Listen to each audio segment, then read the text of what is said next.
नमस्कार मित्रांनो, ठरलं तर मग या मालिकेच्या आजच्या भागामध्ये मी तुम्हा सर्वांचे अगदी मनपूर्वक स्वागत करते। आजच्या भागामध्ये आपल्याला पाहायला मिळतं की आता अर्जुन गुडघ्यावर बसत सायलीच्या हातामध्ये रिंग घालत सायलीला विचारतो की सायली सुभेदार, तू माझी 70 जन्मासाठी होशील ना? आता सायलीच्या डोळ्यामध्ये आनंद अश्रू असतात। आज अर्जुन गुडघ्यावर बसत सायलीला प्रपोज करत 70 जन्मासाठी आपली होशील का असं विचारताच सायलीला भरून आलेलं असतं। आता अर्जुन सायलीच्या हातामध्ये एक लेटर देतो आणि म्हणतो, हेही मी तुझ्यासाठी लिहिलं आहे। सायली म्हणते, काय? आता सायली पाहते तर अर्जुनने चक्क मराठीमध्ये लिहिलेलं असतं। आता मात्र सायली खूप खुश होते। अर्जुनने तिच्यासाठी लिहिलेले ते अनमोल शब्द ती वाचू लागते। अर्जुन कवितेतून व्यक्त होत सायलीला म्हणालेला असतो, आयुष्याला विणणारे तू अस्तर व्हावे, आयुष्याला विणणारे तू अस्तर व्हावे, आपुल्या जगण्याचे तू भारीसे अत्तर व्हावे, आपुल्या जगण्याचे तू भारीसे अत्तर व्हावे। आता सायली एवढी खुश होते आणि ती अर्जुनला म्हणते, तुम्ही माझ्यासाठी कविता लिहिली आहे आणि ती सुद्धा मराठीत। सायलीचा आनंद काही गगनात मावत नसतो। अर्जुन म्हणतो, अर्थातच मला मराठीतच लिहावं लागलं, कारण आता मी सायली सुभेदार आहे, त्यामुळे मला आता मराठीशिवाय पर्यायच नाही। आता सायली अर्जुनला म्हणते, 1 मिनिट असं म्हणत आता सायली त्यावर काहीतरी लिहायला घेते। अर्जुन म्हणतो, काय करतेस? तर सायली म्हणते, 1 मिनिट थांबा ना। आणि तसंही सायली एवढी उतावळी नाही आहे, त्यामुळे तुम्हाला आता वाट पाहावीच लागेल। आता अर्जुन बिचारा बाजूला बसतो आणि सायली नक्की काय करते याची वाट पाहत असतो। तो पुन्हा पुन्हा सायलीला विचारतो, झालंय का? सायली म्हणते, अहो थांबा ना असं म्हणत आता अर्जुन ती कविता पूर्ण करते आणि अर्जुनच्या हातात देते। आता सायली पुन्हा एकदा ती कविता अर्जुनला बोलून दाखवते आणि म्हणू लागते, आयुष्याला विणणारे तू अस्तर व्हावे, आयुष्याला विणणारे तू अस्तर व्हावे, आपुल्या जगण्याचे तू भारीसे अत्तर व्हावे, आपुल्या जगण्याचे तू भारीसे अत्तर व्हावे। तर अर्जुन पुढे म्हणतो, माझ्या साथीला कोण असावे पार शेवटी, माझ्या साथीला कोण असावे पार शेवटी, या पडलेल्या प्रश्नाचे तू उत्तर व्हावे, या पडलेल्या प्रश्नाचे तू उत्तर व्हावे। आता सायली अर्जुन दोघांनी मिळून आपल्या आयुष्याची कविता पूर्ण केलेली असते। आपल्या प्रेमाला अनमोल शब्दांची साथ दिलेली असते आणि तीच साथ त्यांनी एकमेकांच्या हातात हात देतही दिलेली असते। दोघांचंही प्रेम व्यक्त करत त्यांनी शब्दांच्या साथीने आपला हा दिवस खूप स्पेशल घडवलेला असतो। आता दुसऱ्या दिवशी सकाळी ठरल्याप्रमाणे अर्जुन किचनमध्ये कामाला सुरुवात करतो। आता कल्पनाताई आणि अस्मिता त्या ठिकाणी येतात। दोघेही हसू लागतात। तर आता अस्मिता थोडी अर्जुनची मस्करी करत म्हणते, मम्मा, अर्जुनचे डोळे थोडे सुजलेले दिसत आहेत ना, म्हणजे मला तरी वाटतंय की रात्री झोप पूर्ण झाली नसावी। कल्पनाताई म्हणतात, मलाही तसंच वाटतंय। तर अस्मिता अर्जुनला म्हणते, अर्जुन, रात्रीचा प्रपोज डे जास्त भारीच सेलिब्रेट झालाय असंच वाटतंय तुझ्याकडे बघून। तर अर्जुन म्हणतो, काही बडबडू नकोसा। तर कल्पनाताई म्हणतात, अरे काहीतरीच काय, काल तर प्रपोज डे होता ना, मग अर्जुन तू काही सायलीला गिफ्ट वगैरे दिलंयस की नाही? अर्जुन इकडे जरा। अर्जुन म्हणतो, काय आता काहीतरी करपेल। कल्पनाताई म्हणतात, अर्जुन खरंच सांग, तू सायलीला काही गिफ्ट वगैरे दिलंस की नाही? अर्जुन म्हणतो, नाही, काहीच नाही। तर अस्मिता म्हणते, काय? अरे काल प्रपोज डे होता आणि तू काहीच दिलं नाही आहेस? अरे असं कोणी प्रपोज डे सेलिब्रेट करतं का? अर्जुन म्हणतो, नाही ना, मी काहीच दिलं नाही। अस्मिता म्हणते, काय बोलावं तुला, पण आज काय आहे ते तरी माहीत आहे का? अर्जुन मात्र खाली मान घालून शांत उभा असतो। तर अस्मिता म्हणते, अरे आज चॉकलेट डे आहे आणि तो तरी तुझ्या लक्षात आहे ना? तर अर्जुन म्हणतो, म्हणजे काय, माझ्या लक्षात आहे आणि मी आत्ताच माझ्या बायकोसाठी तिच्या आवडीचं चॉकलेट ऑर्डर करणार आहे। अस्मिता म्हणते, म्हणजे तू असा चॉकलेट डे सेलिब्रेट करणार आहेस? बायकोला ऑर्डर करून तू चॉकलेट देणार आहेस? कमाल करतोस अर्जुन तू। अरे तू स्वतःच्या हाताने चॉकलेट्स बनवायला हवीस आणि ती खास चॉकलेट तू बायकोला द्यायला हवीस, एवढंही तुला कळत नाही का रे? आता मात्र अर्जुनला धक्काच बसतो। अर्जुन अस्मिताला म्हणतो, मी आणि चॉकलेट इम्पॉसिबल आहे। अगं, चहा आणि कॉफी करताना माझे नाकीनव येत आहेत आणि तू चॉकलेटची बात करतेस आणि मी चॉकलेट बनवावं असं तुला वाटतंय का? नाही नाही, ते तरी शक्य नाही आहे। तर कल्पनाताई म्हणतात, नाकीनव येत आहेत ना, म्हणजे आता तरी तू मान्य करतोयस काय सायलीची कामं करते ती सोपी नाही आहेत, हे तुलाही आता कळालंय ना, हो की नाही? बोल आता। तर अस्मिता म्हणते, हो ना, बोल अर्जुन। तर अर्जुन म्हणतो, नाही नाही, मी असं कुठे म्हणालो, मी असं अजिबातच म्हणालो नाही आहे, उगाच तुम्ही अर्थाचा अनर्थ नका करू। मला फक्त एवढंच म्हणायचं आहे की हे जे काही चॉकलेट वगैरे आहे ना, ते बनवायला मला जमणार नाही. बाकी सगळी कामं सोपी आहेत, ती तर मी करू शकतो. तर अस्मिता म्हणते, असं काय करतोयस रे? अरे आजकाल चॉकलेटचे एवढे सारे व्हिडिओ येतात, ते बघ आणि कर ना. आणि तसंही सायली असती ना, तर तिने तर स्वतः हाताने चॉकलेट बनवली असती तुझ्यासाठी, पण तुला ते नाही जमणार. आता अर्जुन विचार करतो आणि म्हणतो, हो, सायली असती माझ्या जागी तर तिने नक्कीच चॉकलेट्स बनवली असती, मग मी सुद्धा करू शकतो, सोपं आहे ते, असं म्हणत अर्जुनने सुद्धा आता ते आव्हान पेललेलं असतं. आता मी स्वतःच्या हाताने माझ्या बायकोच्या आवडीचं चॉकलेट बनवणार आणि हा चॉकलेट डे सेलिब्रेट करणार. कल्पनाताई म्हणतात, वा. तर अर्जुन म्हणतो, आजचं मिशन चॉकलेट डे. कल्पनाताई म्हणतात, शांत. आता सायली येत असते आणि म्हणून कोणीही काहीच बोलत नाही, कारण आपलं सरप्राईज सायलीला कळायला नको, म्हणून सर्वच जण शांत होतात. आता सायली त्या तिघांकडेही पाहते, परंतु तिघंही शांत असतात आणि म्हणूनच सायली विचारते, काय झालंय? तुम्ही असे गप्प का? तुम्ही काहीतरी बोलत होता ना, आणि मी आल्यानंतर असे एक शांत का झालात? तर आता तिघंही एकत्रच बोलतात, काही नाही, काही नाही. तर अर्जुन म्हणतो, खरंच काही नाही, कुठे काय? सायली म्हणते, खोटं बोलू नका, मी पाहिलं तुम्ही काहीतरी बोलत होता, सांगा ना आई तुम्ही तरी. तर अर्जुन म्हणतो, नाही, कोणीही काही सांगणार नाही. हिरवी तू कशी माझ्या मम्माच्या कानात कुचू बोलत असतेस, आणि त्यावेळी मी जर विचारलं की काय बोलताय, तर बोलतेस ना, काहीच नाही, मला काही सांगायचं नाही आहे. मग आता सुद्धा तसंच आहे, आम्हाला तुला काहीही सांगायचं नाही, त्यामुळे आता विचारायचं नाही. तर सायली म्हणते, काहीच हरकत नाही.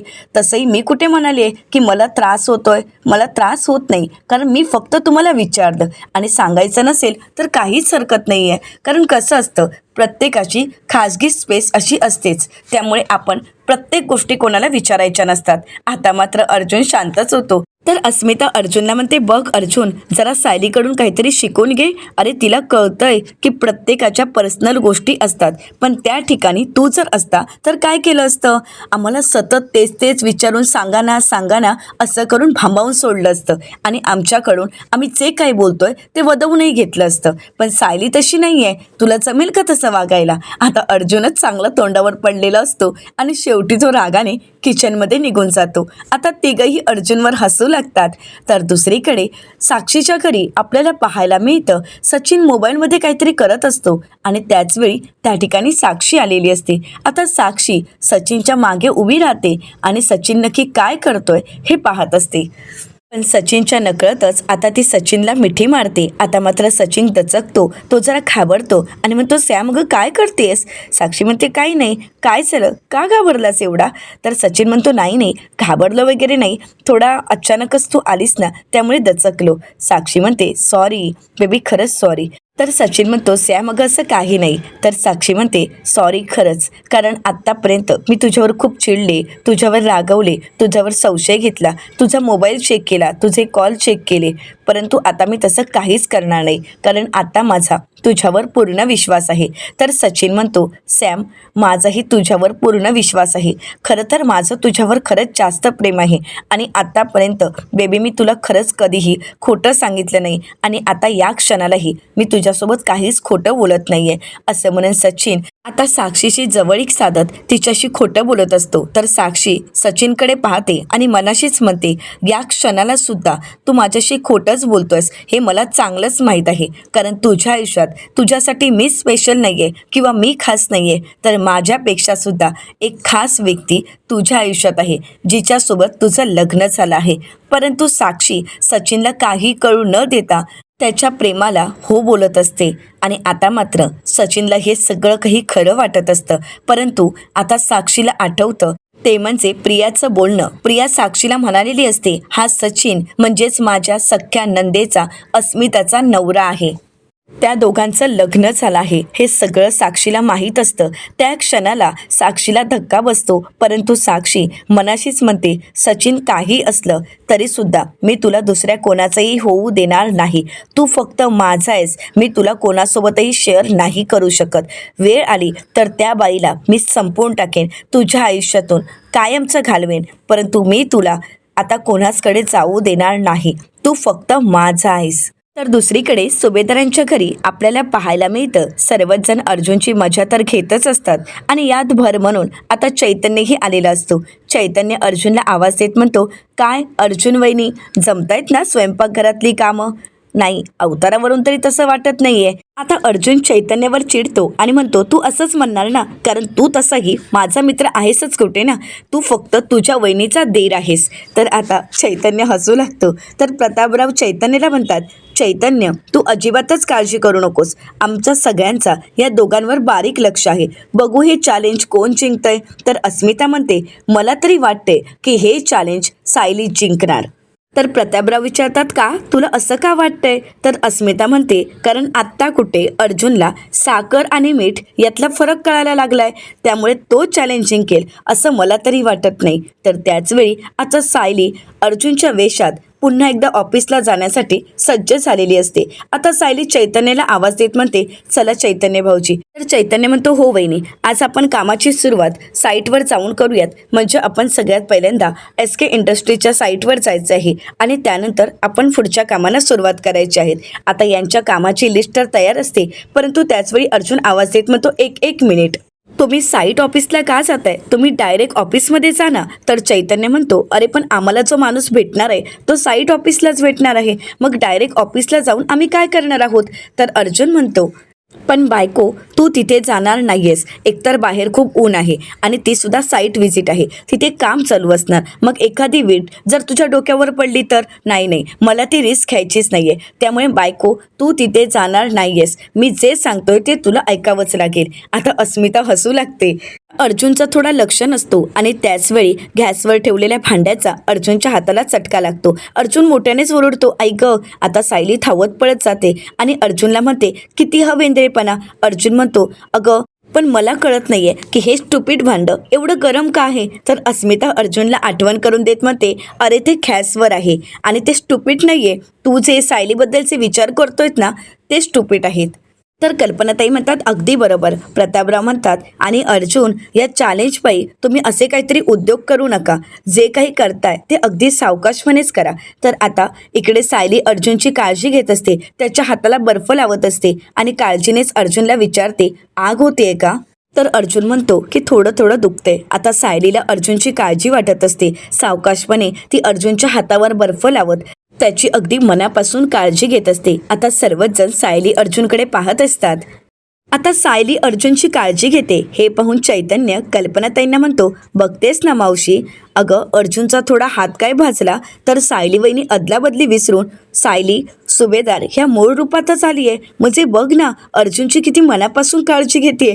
तर कल्पनाताई हसू लागतात. आता सायली भानावर येते, तिच्या लक्षात येतं आणि म्हणूनच सायली अर्जुनच्या हातावर बर्फाचा गोळा ठेवत म्हणते, हे घ्या, थोडा वेळ तुम्ही तुमचा हात शेका. थोड्या वेळानंतर आई तुम्हाला मलम लावून देतीलच. आणि तसंही मला जास्त वेळ तुमची काळजी घेण्यासाठी थांबता येणार नाही. मला लगेच निघावं लागेल, कारण मीटिंगला 1 मिनिटही उशीर झालेला मला चालणार नाही. असं म्हणत आता सायली कल्पनाताईंकडे येते आणि कल्पनाताईंना म्हणते, आई, यांच्या हाताला मलम लावून द्याल का. तर कल्पनाताई होकार देतात. तर त्यानंतर सायली आता चैतन्याला म्हणते, चला भाऊजी. असं म्हणत सायली तिची बॅग आणि फाईल घेते. परंतु ज्यावेळी सायली फाईल घेते त्यावेळी फाईलमधलं असणारं ते लेटर खाली पडतं. आता ते ग्रीटिंग कार्ड ज्यावेळी खाली पडतं त्यावेळी चैतन्य आणि अस्मिताने पाहिलेलं असतं. चैतन्य म्हणतो, हे काय आहे. तर अस्मिता म्हणते, हो ना, ते काय आहे. आता चैतन्य सायलीच्या अगोदर लगेच ते ग्रीटिंग कार्ड उचलतो. तर अस्मिता म्हणते, काय हे बघ ना. आता चैतन्य पाहतो आणि म्हणतो, हे तर मला केसच्या संदर्भात वाटत नाहीये. असं म्हणत चैतन्य ते पाहतो. आता अर्जुन त्याला थांबवण्याचा प्रयत्न करतो आणि म्हणतो, ते अगोदर ठेवून दे बरं. तर चैतन्य म्हणतो, नाही, तू शांत राहायचं, कारण ते काहीतरी महत्त्वाचं आहे आणि आम्हाला ते पाहायचं आहे, त्यामुळे तू काहीच बोलू नकोस, गप रे. परंतु अर्जुन काही शांत राहत नसतो आणि म्हणूनच अस्मिता अर्जुनला म्हणते, अर्जुन, तुझं काय चाललंय रे, जरा शांत बस ना. तर आता चैतन्य म्हणू लागतो, मावशी, काका, माझ्या हाती काहीतरी फार महत्त्वाचं लागलंय, ऐका हा. असं म्हणत चैतन्य आता ती कविता वाचणार. तर प्रतापराव म्हणतात, अरे वाच रे, बिनधास्त वाच. तर आता चैतन्य ती कविता वाचू लागतो. आयुष्याला विणणारे तू अस्तर व्हावे, आपल्या जगण्याचे भारीसे अत्तर व्हावे. आता चैतन्य एकदम स्टाईलमध्ये ती कविता वाचत असतो. आता सर्वच जण खुश होतात. अस्मिता म्हणते, क्या बात आहे. तर चैतन्य सर्वांना म्हणतो, आणि हे हँडरायटिंग तर मला असं वाटतंय की ॲडव्होकेट अर्जुन सुभेदार यांचंच आहे. तर आता मात्र सर्वच जण अर्जुनचं कौतुक करतात. तर अस्मिता म्हणते, खरंच अर्जुन, तू लिहिली आहेस ही कविता. आता अस्मिताचा यावर विश्वासच बसत नसतो. अर्जुनने लिहिलेल्या 2 ओळी वाचून झाल्यानंतर आता चैतन्य पुढे म्हणतो, आतापर्यंतचे शायर अर्जुन सुभेदार हे काय म्हणाले हे तर तुम्हाला माहीतच आहे. आता पुढे ऐका सायली सुभेदार यांचं यावर काय प्रतिउत्तर आहे. असं म्हणत आता कवितेच्या पुढच्या 2 ओळी चैतन्य वाचणार, परंतु त्यावेळी सायली म्हणते, भाऊजी अहो नको ना. तर चैतन्य म्हणतो, नाही नाही या वहिनी, असं कसं होईल. तर अस्मिता म्हणते, चैतन्य अरे किती वेळ घेतोयस तू तू वाच ना पटकन. चैतन्य म्हणतो, हो हो मी वाचतोय. असं म्हणत आता चैतन्य पूर्ण कविता वाचत म्हणतो, आयुष्याला विणणारे तू अस्तर व्हावे, आपल्या जगण्याचे भारीसे अत्तर व्हावे, माझ्या साथीला कोण असावे फार शेवटी, या पडलेल्या प्रश्नाचे तू उत्तर असावे, या पडलेल्या प्रश्नाचे तू उत्तर असावे. आता चैतन्य दोघांच्याही प्रेमाच्या त्या कवितेच्या ओळी वाचून दाखवतो. आता घरातील प्रत्येक जण सायली अर्जुनचं कौतुक करू लागतात.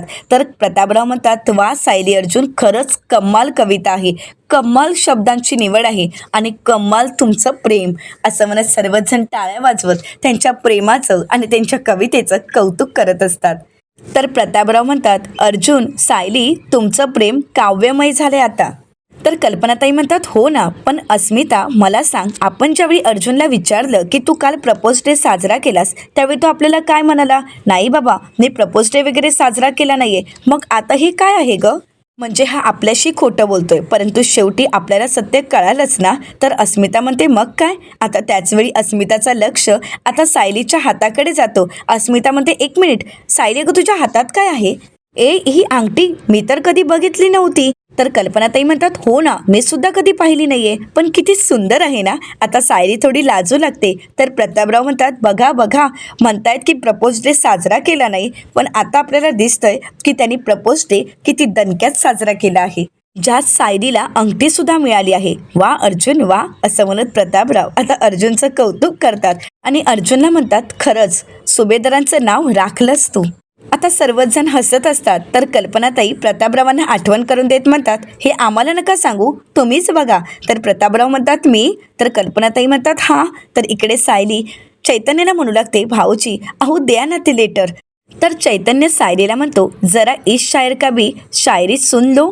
तो शायर चैतन्य जी ने भी अर्ज किया है, हा प्रेम ऐवज पुन्हा फाईलमध्ये नाही ठेवायचा, हा प्रेम ऐवज पुन्हा फाईलमध्ये नाही ठेवायचा, कुठल्या तरी केसमध्ये पुरावा म्हणून सादर व्हायचा, कुठल्या तरी केसमध्ये पुरावा म्हणून सादर व्हायचा. आता सर्वच जण चैतन्याच्या या बोलण्याचं त्याच्या कवितेचं कौतुक करतात आणि टाळ्या वाजवत म्हणतात, वा वा चैतन्य दादा. असं म्हणत विमलही खुश होते, टाळ्या वाजवू लागते. तर अस्मिता म्हणते, क्या बात आहे चैतन्य. आता सायली नकळतच चैतन्याच्या हातातील ते लेटर घेते आणि म्हणू लागते, चला निघूयात भाऊजी. तर आता अर्जुन चैतन्याला म्हणतो, तू फक्त मला बाहेर भेटच, कसा मार खातोस ना ते बघतच बस. असं म्हणत आता अर्जुनही थोडा चैतन्यावर चिडलेला असतो. तर चैतन्य अर्जुनला म्हणतो, दोस्तों का राज खोलना ही दोस्तों का काम होता है. तर सर्वच जण खूप हसू लागतात. चैतन्यने सायली आणि अर्जुनच्या प्रेमाचं सत्य सगळ्यांसमोर आणलेलं असतं, त्यांच्या प्रपोज डेचं सत्य सगळ्यांसमोर आलेलं असतं. तर आता सायली म्हणते, चला चैतन्य भाऊजी. असं म्हणत सायली आणि चैतन्य आपल्या कामासाठी निघत असतात आणि त्यावेळी नकळतच अर्जुन सायलीला बाय करतो. आता सायली ही अर्जुनला बाय करते आणि हे सगळं पाहून पुन्हा एकदा दोघांवरही त्या सर्वच जण हसू लागतात. आता अर्जुन गालावर हात घेत फक्त सायलीकडे पाहत असतो. तर त्यावेळी कल्पनाताई अर्जुनला आवाज देत म्हणतात, अर्जुन खाण्याचं काही होणार आहे की नाही. आता अर्जुनच्या लक्षात येतं की आपली स्वयंपाकघरातली कामं तशीच राहिली आहेत आणि म्हणूनच अर्जुन धावत पळत स्वयंपाकघरात जातो आणि आपल्या कामांना सुरुवात करतो. आता अर्जुनने खास सायलीसाठी चॉकलेट बनवायला घेतलेलं असतं, परंतु जे चॉकलेट घेतलेलं असतं ते तुटतच नसतं. अर्जुन म्हणतो, हे चॉकलेट तर दगडासारखं आहे, तुटतच नाहीये, काय करू. आता अर्जुन विचार करत असतो. तर त्याचवेळी त्या ठिकाणी कल्पनाताई येतात आणि अर्जुनची ती अवस्था पाहून अर्जुनला विचारतात, काय रे काय झालंय. नाही म्हणजे युद्धात हरलेल्या योद्धासारखा दिसतोयस तू. तर अर्जुन कल्पनाताईंना म्हणतो, मम्मा अगं प्रॉब्लेम हाच आहे की युद्ध सुरूच झालं नाहीये. अगं हे बघ ना, मी सगळी तयारी करून ठेवली आहे पण चॉकलेट बनतच नाहीये पुढे. तर कल्पनाताई हसतच अर्जुनला म्हणतात, अरे अर्जुन, अच्छा म्हणजे ही कोको पावडर बटर शुगर ही तुझी शस्त्र आहेत का. तर अर्जुन म्हणतो, हा ना मम्मा, पण पुढे काही बनतच नाही आहे. तर अर्जुन कल्पनाताईंना म्हणतो, मम्मा आज चॉकलेट डे आहे ना, म्हणून मला सायलीसाठी चॉकलेट बनवायचं आहे. मी इंटरनेटवर खूप रेसिपीज पाहिल्यात आणि तसंच मी बनवायला घेतलं, पण चॉकलेट तर बनतच नाहीये. तर कल्पनाताई अर्जुनला म्हणतात, असंच होणार, कारण तू करेक्ट माणसाला रेसिपी विचारलीच नाहीस. मग तुला कसं जमणार आहे सांग बरं. तर अर्जुन म्हणतो, अगं मम्मा असं कसं बोलतेस तू? अगं मी तर तुला विचारलं ना आणि तुझ्या टिप्स फॉलो सुद्धा केल्या आहेस. तर कल्पनाताई म्हणतात, अरे माझा स्वयंपाक हा तर घरगुती असतो, परंतु एक छान अशी मुलगी आहे की तुला छान अशी टिप्स देऊ शकते. अर्जुन विचारतो, कोण? तर कल्पनाताई म्हणतात, अरे असं काय करतोयस, आपली नुपूर आहे की नाही, ती व्यवसाय म्हणून स्वयंपाक करते आणि तिचं एक मोठं असं क्लाउड किचन आहे आणि एक सगळ्यात महत्त्वाचं म्हणजे एका मोठ्या कंपनीत हेड शेफ म्हणून ती काम करते आणि तसंही तिच्या हाताला जी चव आहे ना, ती चव कोणाच्याच हाताला नाही आहे. तर अर्जुन कल्पनाताईंना म्हणतो, ते तर आहेच का मम्मा, पण ती मला हेल्प करेल, ती मला शिकवेल. तर कल्पनाताई म्हणतात, ती तुला नक्कीच शिकवेल, थांब मी तिला व्हिडिओ कॉल करते. असं म्हणत आता कल्पनाताई नुपूरला व्हिडिओ कॉल करतात. नुपूर पाहते तर कल्पनाताईंचा व्हिडिओ कॉल आलेला असतो. नुपूर फोन उचलते आणि म्हणते, बोला ना कल्पनाताई, कशा आहात तुम्ही? कल्पनाताई म्हणतात, मी मस्त आहे, तू कशी आहेस नुपूर? तर नुपूर म्हणते, मी पण एकदम मस्त आहे, पण मला सांगा आज अचानक माझी कशी काय आठवण आली? तर कल्पनाताई म्हणतात, अगं आज चॉकलेट डे आहे ना, मग अर्जुन सायलीसाठी चॉकलेट बनवत होता, पण त्याला जमतच नाहीये. तर आता अर्जुन मोबाईल घेतो आणि व्हिडिओ कॉलवर नुपूरला म्हणतो, नुपूर अगं बघ ना, मी एवढं छान चॉकलेट बनवायला घेतलंय पण बनतच नाहीये, मी एवढी छान तयारी केली आहे पण चॉकलेट बनतच नाहीयेत, बघ ना अगं मी रेसिपी फॉलो करतोय तरी सुद्धा चॉकलेट बनत नाहीयेत. तर नुपूर म्हणते की हो अर्जुन, अरे रेसिपी तर फॉलो करावीच लागते, परंतु ही रेसिपी फॉलो करत असताना मनाचं काय, त्याला सुद्धा फॉलो करणं गरजेचं आहेच ना. अर्जुन म्हणतो म्हणजे? तर नुपूर म्हणू लागते, अरे अर्जुन, कुठलेही पदार्थ हे फक्त आपल्या हाताने बनत नसतात, तर ते मनाने बनवावे लागतात आणि त्यासाठी आपलं मन हे त्यामध्ये गुंतवावं लागतं आणि मगच आपल्या भावना त्या चवीत उतरतात. पण आता तुझ्या मनामध्ये फक्त भीती आहे, मग मला सांग, ही जर मनात भीती असेल तर चॉकलेट कसं बनेल सांग बरं? कारण तुझ्या मनात आता फक्त प्रेमापेक्षा घाई आणि भीती आहे, मग त्या चॉकलेटला चव कशी येणार सांग बरं? असं म्हणत आता नुपूर अर्जुनला समजावत असते. अर्जुन विचारतो, मग मी आता काय करू? तर नुपूर अर्जुनला म्हणते, अगोदर दीर्घ श्वास घे आणि मन शांत ठेव आणि सगळ्यात महत्त्वाचं म्हणजे जिच्यासाठी तू चॉकलेट बनवतोयस ना, तिचा चेहरा तुझ्या डोळ्यासमोर आण आणि मग बघ तू जे हातात बनवायला घेतलेस ते अगदी परफेक्ट बनवशील. तर आता अर्जुन म्हणतो, हो नक्कीच. तर कल्पनाताई अर्जुनला म्हणतात, बघितलंस ना, या सगळ्यामध्ये कशाची कमतरता आहे हे नुपूरने अगदी बरोबर ओळखलं आहे. आता अर्जुन कल्पनाताईंच्या हातामध्ये मोबाईल देतो आणि नुपूरने सांगितल्याप्रमाणे शांत राहून सायलीचा चेहरा आपल्या डोळ्यासमोर आणतो आणि डोळे उघडत म्हणू लागतो, खरंच सायलीचा चेहरा डोळ्यासमोर आणल्यानंतर एक पॉझिटिव्हिटी आली आहे, आता बोल मी काय करू? तर आता नुपूर रेसिपी सांगू लागते. नुपूर अर्जुनला म्हणते, अगोदर 1 वाटी कोको पावडर घे. असं म्हणत आता नुपूर अर्जुनला व्हिडिओ कॉलवर रेसिपी सांगत असते आणि त्या रेसिपीप्रमाणे आता अर्जुनने रेसिपी फॉलो करत चॉकलेट्स बनवायला सुरुवात केलेली असते. नुपूर ज्याप्रमाणे सांगेल त्याप्रमाणेच आता अर्जुन रेसिपी बनवत असतो. नुपूर समजावून सांगत असते आणि अर्जुन अगदी मनापासून सायलीसाठी मेहनत घेत असतो. आता अर्जुनने चॉकलेट्सचं तर फायनल बनवलेलं असतं. अर्जुन म्हणतो, ग्रेट, आता तर चॉकलेट रेडी आहेत, आता फक्त मी थोडा वेळ फ्रीजमध्ये सेट करत ठेवतो. आणि किती सोपं होतं हे. तर नुपूर म्हणू लागते, नाही अर्जुन, जगात कुठलीच गोष्ट सोपी नसते, परंतु जर प्रेमाची साथ असेल तर काहीच अशक्यही नसतं. तुझं सायलीवर जितकं प्रेम आहे ना, तितकीच ही चॉकलेट गोड आणि खास झाली असणार, हे तर मला माहीतच आहे. तर अर्जुन नुपूरचे आभार मानत म्हणतो, थँक्यू सो मच, तुझी खरंच मला खूप मोठी मदत झाली आहे. तर आता नुपूर अर्जुनला म्हणते, पण हो तुला परत जर कोणती मदत लागली तर मला नक्कीच फोन कर, कारण स्वयंपाक करणं हे माझं काम नाही आहे, तर त्या माझ्या भावना समोरच्या व्यक्तीपर्यंत पोहोचवणं ही माझी जबाबदारी आहे. ज्याप्रमाणे सायली तुझं आयुष्य आहे तसंच स्वयंपाक करणं हे माझं आयुष्य आहे. तर कल्पनाताई म्हणू लागतात, मला माहीत आहे ग. तर नुपूर अर्जुनला म्हणते, आता या पुढच्या व्हिडिओ कॉलमध्ये तुझ्या सोबतीने सायलीसुद्धा असेल हे मला माहीतच आहे. आता अर्जुनला शुभेच्छा देत नुपूर फोन ठेवते. तर त्यानंतर अर्जुनने सायलीसाठी खास चॉकलेट बनवलेली असतात तर अर्जुन म्हणू लागतो, फायनली मी माझ्या बायकोसाठी चॉकलेट्स बनवलीच. तर कल्पनाताई म्हणतात, तू सायलीसाठी काहीही केलं तरी तू किती खुश होतोस रे. तर अर्जुन म्हणतो, ती आहेच माझ्यासाठी खास आणि म्हणूनच माझ्या चेहऱ्यावरचा आनंद हा नेहमीच तुला दिसत असतो. खरं सांगू का, ती तर माझ्या आयुष्याचा भाग आहे आणि फक्त व्हॅलेंटाईन डेच नाही तर प्रत्येक दिवशी तिच्यासाठी खास काहीतरी बनवावं असं मला वाटत असतं. एक मिनिट, मी अगोदर ही चॉकलेट फ्रीजमध्ये ठेवतो. असं म्हणत अर्जुन आता चॉकलेट फ्रीजमध्ये ठेवायला जातो आणि हे सगळं काही इकडे प्रियाने ऐकलेलं असतं. आता प्रिया हे सगळं काही ऐकते आणि तिच्या डोक्यामध्ये एक वेगळाच प्लॅन चालू होतो. प्रिया मनाशीच म्हणते, तू सायलीला कितीही आनंदात ठेवण्याचा प्रयत्न कर, पण मी तसं होऊच देणार नाही. तू ही बनवलेली चॉकलेट मी सायलीपर्यंत पोहोचूच देणार नाहीये. तर येणाऱ्या पुढील भागामध्ये आपल्याला पाहायला मिळतं, गाडीचा हॉर्न वाजताच अर्जुन दरवाजा उघडतो आणि बाहेर पाहतो, परंतु सायली अजूनही आलेली नसते. अर्जुन थोडा निराश होतो आणि मागे वळतो, परंतु त्याचवेळी सायली आवाज देत म्हणते, नवरोबा. आता अर्जुन सायलीचा आवाज ऐकताच मागे वळून पाहतो तर एका टेडीच्या लुकमध्ये सायली आलेली असते. आता सायली थोडी अर्जुनला नाचून दाखवते आणि त्यानंतर त्याला खट्ट मिठी मारते. अर्जुन म्हणतो, सगळे बघतायत. आता सायली तिचा चेहरा दाखवत अर्जुनला म्हणते, तुम्ही कसे मला नेहमीच बेचात टाकता, आता कसं वाटतंय. तर अर्जुन म्हणतो, खरंच खूप छान वाटतंय, हॅपी व्हॅलेंटाईन्स डे. तर आता सायलीसुद्धा व्हॅलेंटाईन्स डेच्या अर्जुनला शुभेच्छा देते. आता ह्या दोघांचं प्रेम सर्वांसमोर त्यांनी व्यक्त केलेलं असतं आणि यामुळे मात्र प्रियाचा चांगला चळफळाट होत असतो. तर आता यापुढे नक्की काय पाहायला मिळेल हे पाहणं अतिशय मनोरंजक ठरणार आहे. अशाच मालिकांचे नवनवीन अपडेट पाहण्यासाठी चॅनलला नक्कीच सबस्क्राईब करा. आजचा व्हिडिओ तुम्हाला कसा वाटला हे कमेंट करून नक्कीच कळवा. आजचा व्हिडिओ जर तुम्हाला आवडला असेल तर व्हिडिओला लाईक करायलाही विसरू नका. व्हिडिओ पाहिल्याबद्दल तुम्हा सर्वांचे अगदी मनपूर्वक धन्यवाद.